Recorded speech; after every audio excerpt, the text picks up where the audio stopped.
Peace and love, you beautiful wonders with spiritual level well-being. Nathan here from a spiritual level well-being. You have a spiritual level well-being. And today we'll be discussing the Roman god Janus, the two-faced god of the Roman world.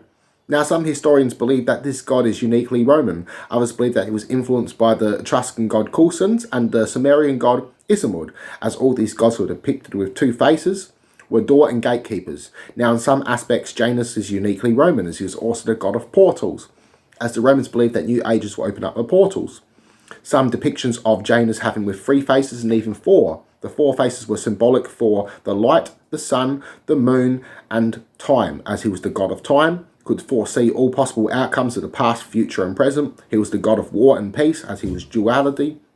He was the god of duality. He was also the god of the uncivilized and civilized world. Now, he was depicted with 2 faces, one being youthful, one being an old man, as this would represent youth and adulthood, the past and future. Now, in some legends it holds that he was the offspring of Terra and Calus. In others that he has no parents, as he existed since the beginning of time, and his job was to transfer the age of complete and total chaos into that of the Roman creation story, into that of the age of Titans, and into the age of the Olympians, and then into new ages, so forth.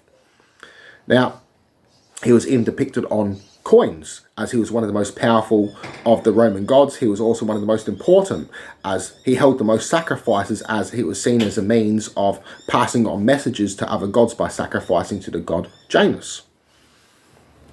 Now, the month January is also named after this god Janus. It is said that during times of peace, that the gates of his temple would be closed, and that during times of war, the gates of his temple would be open, as the Romans believed that war would bring forth a new era and new change, whether this could be good or bad, as Janus was the god of duality.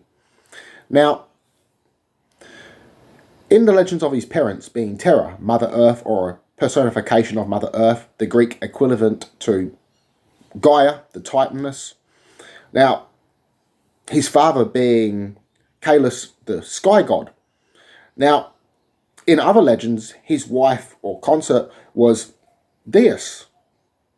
Now, in some legends, Janus was married to Venelia, and in others, Juturna, as myths would vary from village to village, from town to town, from cult to cult.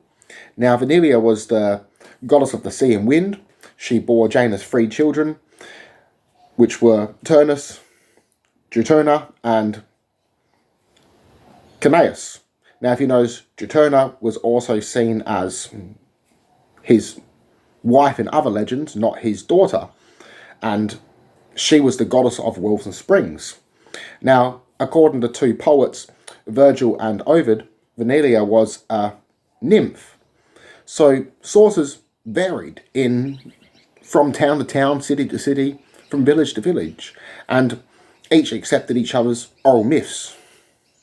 So it's interesting when you look at these parts of history. So peace and love, everyone. I love you all. Connect to one mind and soul. Namaste.